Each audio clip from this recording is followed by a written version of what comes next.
Baik, perkenalkan nama saya Ineng Adwindra Narayana.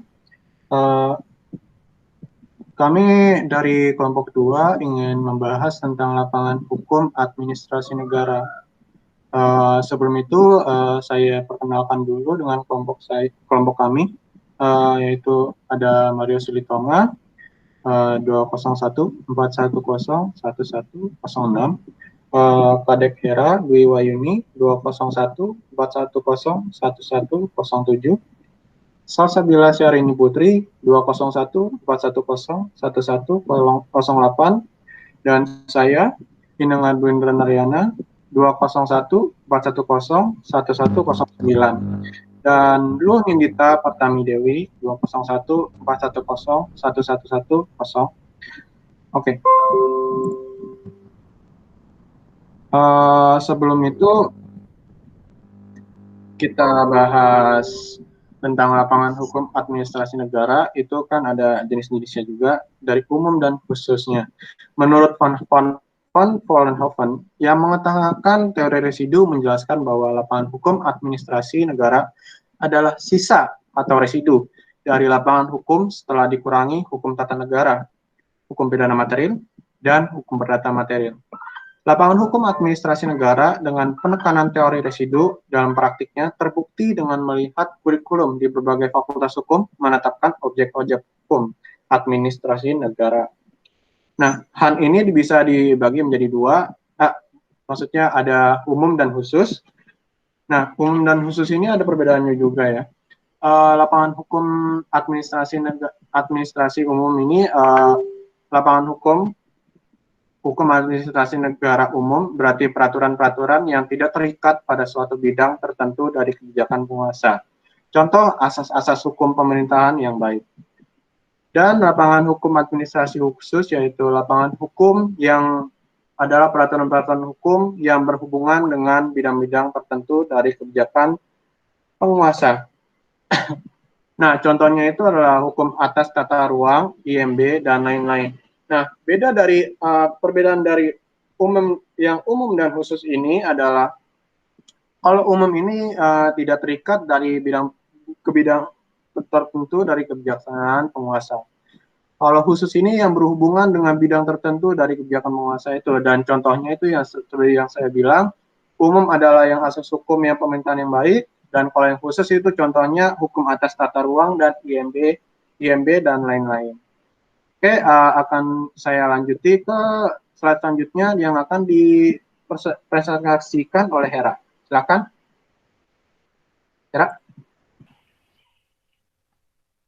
Baik, terima kasih atas waktu yang diberikan kepada saya. Di sini Prajodi Atmo Sudirjo itu berpendapat, dia menyatakan bahwa untuk keperluan studi ilmiah, maka ruang lingkup studi hukum administrasi negara meliputi yang pertama yaitu hukum tentang dasar-dasar dan prinsip umum daripada administrasi negara, yang kedua hukum tentang organisasi dari administrasi negara, yang ketiga hukum tentang aktivitas dari administrasi negara, terutama yang bersifat yuridis, yang keempat hukum dari terutama kepegawaian negara, administrasi pemerintahan daerah dan wilayah ini dapat dibagi menjadi 5 bagian. Yang pertama yaitu kepegawaian, hukum administrasi keuangan, hukum administrasi material, hukum administrasi perusahaan negara, dan hukum tentang peradilan administrasi negara.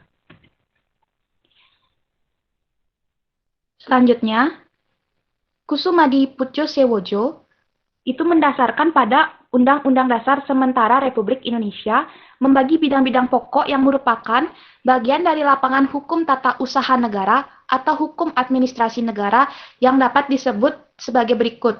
Yang pertama yaitu adalah hukum tata perintahan, yang kedua hukum tata keuangan atau yang dikurangi hukum pajak, yang ketiga hukum hubungan luar negeri, dan keempat hukum pertahanan negara dan keamanan negara. Baik, sekian presentasi dari saya. Materi selanjutnya akan dilanjutkan oleh teman saya, Salsabila. Terima kasih. Baik, terima kasih atas waktunya. Di sini saya akan melanjutkan materi berikutnya. Hukum administrasi adalah aspek hukum dari organisasi dan manajemen badan-badan birokrasi tata usaha birokrasi negara atau HTU-BN. Hukum administrasi meliputi yang pertama, hukum perihal administrasi negara adalah peraturan-peraturan hukum yang mengatur susunan organisasi, tugas, dan wewenang dari hukum tata usaha birokrasi negara atau badan-badan administrasi, personil, keuangan, dan kekayaan negara sebagai sarana administrasi. Yang kedua, hukum yang dihasilkan oleh administrasi negara adalah peraturan-peraturan hukum atau ketetapan-ketetapan HTU-BN berisi pengaturan penting, umum, sebagai kegiatan dari administrasi negara yang berdasarkan pada asas legalitas atau asas diskreasi. Sistematik tersebut adalah berdasarkan atas pertimbangan yuridis pragmatis. Dengan demikian, ruang lingkup hukum administrasi negara meliputi yang pertama, hukum administrasi negara berkaitan dengan tindakan pemerintah yang tidak semuanya dapat ditentukan secara tertulis dalam peraturan perundang-undangan. Yang kedua, pembuatan peraturan-peraturan, keputusan-keputusan, dan instrumen yuridis bidang administrasi lainnya tidak hanya terletak pada satu tangan atau lembaga. Dan yang ketiga, hukum administrasi negara berkembang sejalan dengan perkembangan tugas-tugas pemerintah dan kemasyarakatan yang menyebabkan pertumbuhan bidang hukum administrasi negara tertentu berjalan secara sektoral. Selanjutnya akan dilanjutkan oleh Nindita.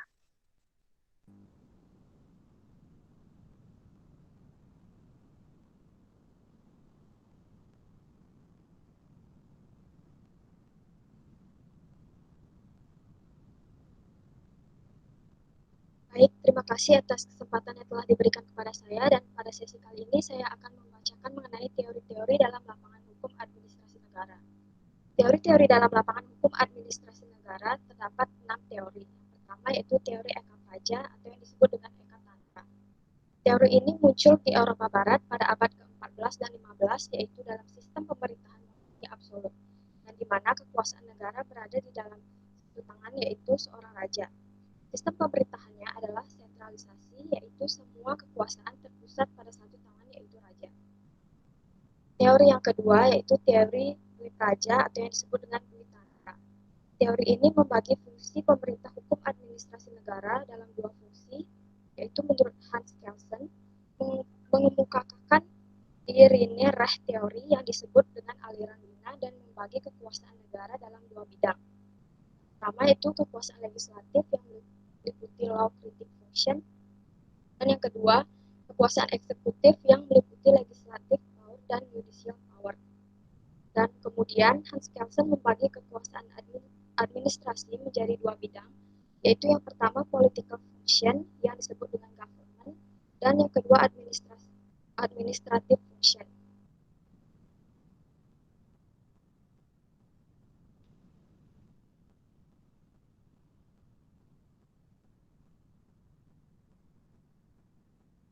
Dan yang ketiga yaitu teori Tripraja atau yang disebut dengan trias politika.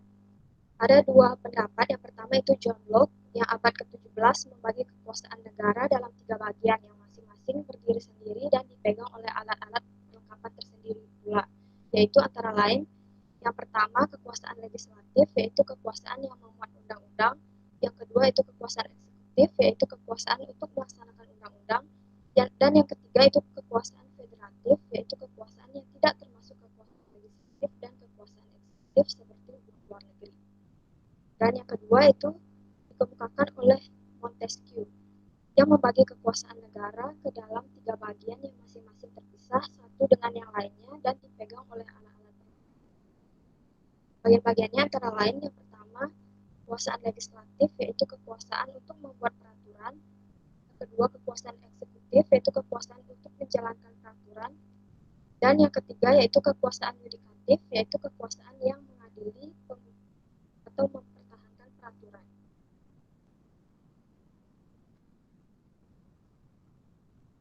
Teori yang keempat disebut dengan teori catur praja. Dalam teori ini dikemukakan oleh Van Vollenhoven dengan teori residunya atau Aftrek, yaitu teori yang membagi kekuasaan atau fungsi pemerintah menjadi 4 bagian. Yang pertama yaitu fungsi bestur atau fungsi pemerintah, yang dimana pemerintah mempunyai tugas yang sangat luas, yaitu tidak hanya melaksanakan peraturan saja, tetapi pemerintah mencampuri urusan kehidupan masyarakat dalam segala bidang. Yang kedua itu fungsi politi atau fungsi polisi, yaitu melaksanakan pengawasan secara preventif yang berupa paksaan pada warga untuk menaati suatu ketertiban hukum atau umum. Yang ketiga yaitu fungsi justice, yaitu fungsi mengadili. Dan fungsi justice yaitu kekuasaan mengadili dan juga berfungsi sebagai pengawasan yang represif. Dan yang terakhir yaitu fungsi regular atau fungsi pengaturan, yaitu melaksanakan tugas perundang-undangan, artinya setiap peraturan yang dikeluarkan mempunyai daya ikat bagi masyarakat.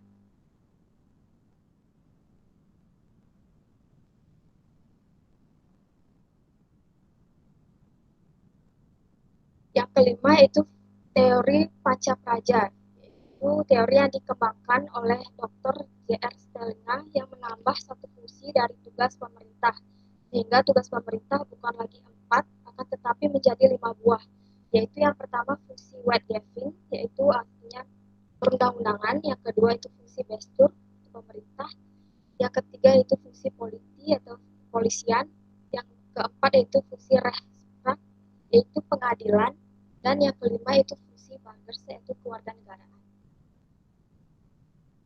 Dan yang terakhir yaitu disebut dengan teori Satpraja. Wirjono Prajodikuro mengemukakan bahwa kekuasaan pemerintah dapat dibagi dalam 6 bagian. Yang pertama itu fungsi pemerintah, kedua fungsi perundang-undangan, ketiga itu fungsi pengadilan, yang keempat fungsi keuangan, kelima itu fungsi hubungan luar negeri, dan yang keenam yaitu fungsi pertahanan keamanan. Terima kasih. Selanjutnya dilanjutkan oleh Mario. Baik, terima kasih atas waktu yang telah diberikan kepada saya. Selanjutnya B, tugas dan fungsi pemerintah. Tugas pemerintah yang menyangkut pemerintahan Han pada saat ini ada 5, yaitu 1. Pemerintahan terdiri atas pengaturan pembinaan masyarakat negara, kepolisian, dan peradilan. 2. Tata usaha negara dilakukan melalui pengembangan daripada birokrasi negara. 3. Pengurusan rumah tangga negara yang dilakukan melalui pengembangan dinas, pengurusan serta badan-badan usaha negara dan daerah. Yang keempat, pembangunan nasional yang dilakukan dengan Bappenas serta Pelita. Yang kelima, penyelamatan dan pelestarian lingkungan. Selanjutnya C, pelenggaraan kepentingan umum. Welfare state atau negara kesejahteraan mempunyai kewajiban untuk menyelenggarakan kesejahteraan rakyatnya. Tujuan atau tugas pemerintah meliputi keseluruhan tindakan, perbuatan dan keputusan dari alat-alat pemerintahan untuk mencapai tujuan pemerintahan, yaitu bukan saja tercapainya suatu ketertiban di dalam masyarakat, akan tetapi juga tercapainya tujuan nasional atau kepentingan bersama. Perumusan tujuan pemerintah dapat dilihat dari alinea keempat Undang-Undang Dasar tahun 1945. Tugas penyelenggaraan kepentingan umum dijalankan oleh alat pemerintahan, yaitu 1. Seorang petugas atau fungsionaris atau badan pemerintahan yang diberi wewenang untuk melaksanakan tugas negara. 2. Badan pemerintahan, yaitu kesatuan hukum yang dilengkapi dengan alat-alat kewenangan yang bersifat memaksa dan sebagainya. Selanjutnya D. Price Emerson. Free artinya bebas, merdeka, dan tidak terikat. Emerson artinya menilai atau mempertimbangkan sesuatu. Unsur Free Emerson terdiri dari yang pertama, dilakukan atau kepentingan umum atau kesejahteraan umum. Yang kedua, dilakukan atas inisiatif administrasi negara itu sendiri. Yang ketiga, untuk menyelesaikan masalah konkret dengan cepat yang timbul secara tiba-tiba. Yang keempat, tindakan itu mungkin dilakukan oleh hukum. Baik, sekian dari saya. Terima kasih.